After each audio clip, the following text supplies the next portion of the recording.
Hello mga kamars! Good morning and good evening all over the world. So, for today's video pala is magluluto kami ng kaldereta. Yan. Hindi ko alam kung tama ang ginagawa ko pero naki-YouTube ako kanina bago ako umalis kasi napapagod ang aking chef. Masakit ang kanyang paa, namamagana naman, kaya kami na muna ni Jessie ang magluluto. Siya ang magluluto ng Mami Paris, kaya ako ang magluluto ng ulam. Kasi actually guys, ang target kasi namin dito is yung mga tracking. Kasi maraming kumakain dito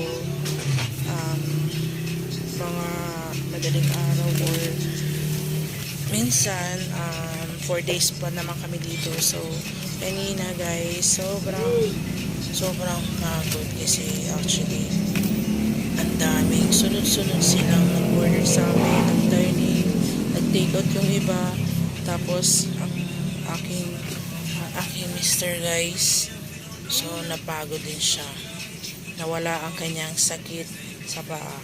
Ayan guys, ako muna ngayon ang chef Mary, pero dalawa lang putahe ang alam ko kasi isi-search ko pa. Well, pag tinuturuan kasi din ako guys ng aking partner, kaya minsan na nakukuha ko din yung luto niya, pero actually tinikman niya kanina, hindi daw masarap guys, patay tayo dyan.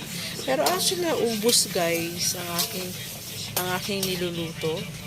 Ayan guys, sabay mabango yan, sabay tikin, para masarap pa naman ang bibili.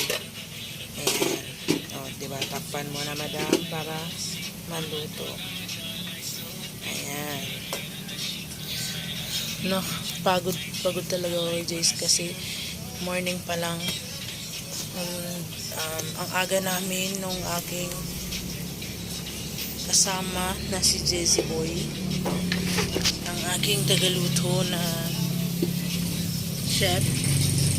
Kaya yan guys is napakadaming tao kanina. Magsisimula siya ng guys, mga 4.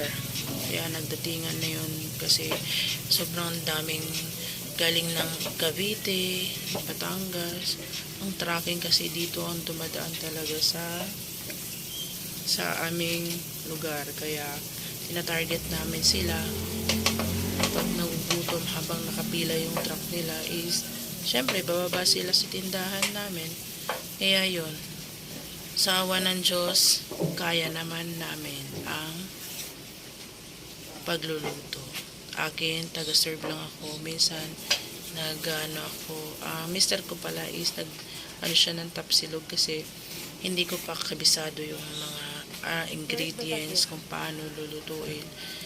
Yan.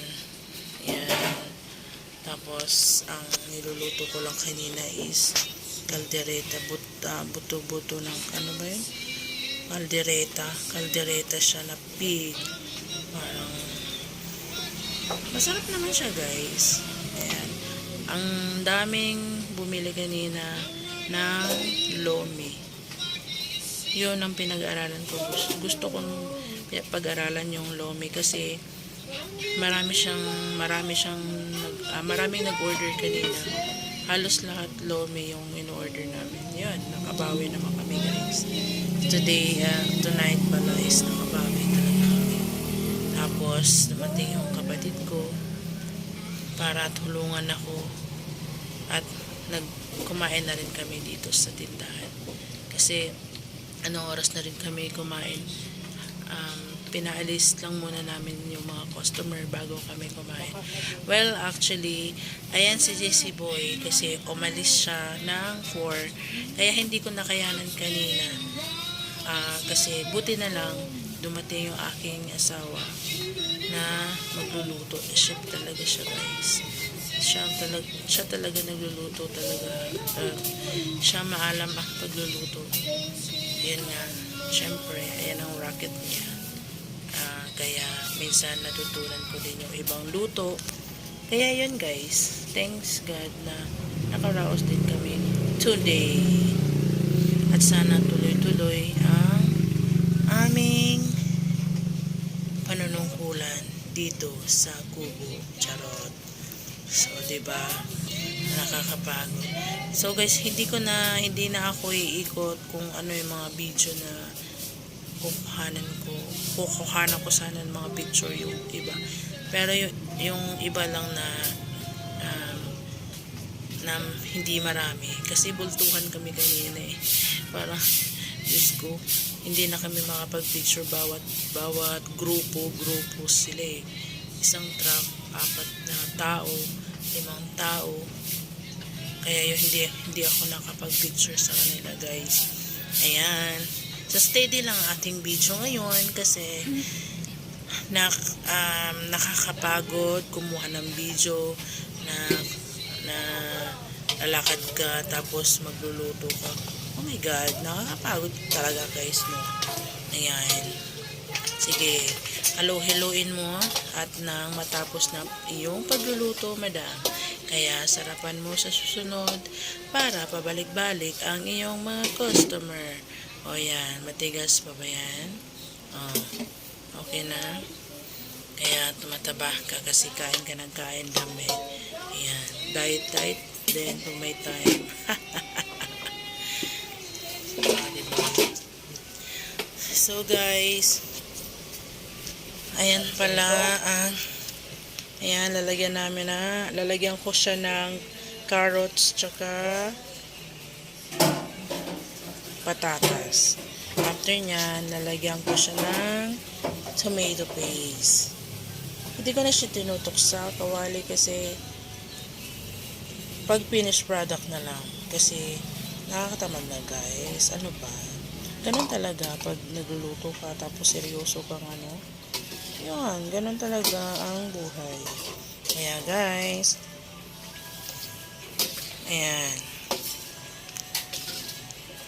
Hindi talaga, actually guys, hindi talaga basta-basta yung chef cook ka, tapos ganito, minsan pag walang kasama, ikaw maghuhugas, pasma talagang abutin mo guys, kasi sobrang init ng kawali or something na yung mga kaldero na nilulutuan mo, tapos pag wala kang kasama, ikaw din ang maghuhugas ng kaldero.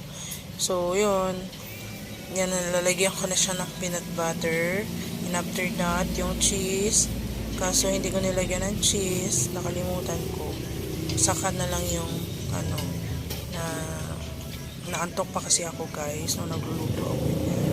Kaya, nakakapagod din. Pagod talaga ako, guys. Kasi pabalik-balik ako dito sa bahay. Kasi, bili ng water, ng Wilkins para sa mga customer, or para sa lahat. Welcome kayo sa aming tubigan, charot. Ayan guys, malapit na. Malapit na maluto ang kaldereta Bobby. O, diba? O, parang si Chef Boy lang. si Chef Boy lang. Lagro pala. Hindi ko alam, nakalimutan ko na. Inaantok talaga, guys. Sobrang kanto, pero habang naghahalo ako niyan sabay, minsan napapasok ako kaya nagigising nila ako. Ayan. So, yun guys. Maraming salamat sa aking video ngayon. At ayan ang finished product. O, diba? Parang pang sosyalin tara. Ayan pa ang ampalaya. So guys, thank you for watching. Bye!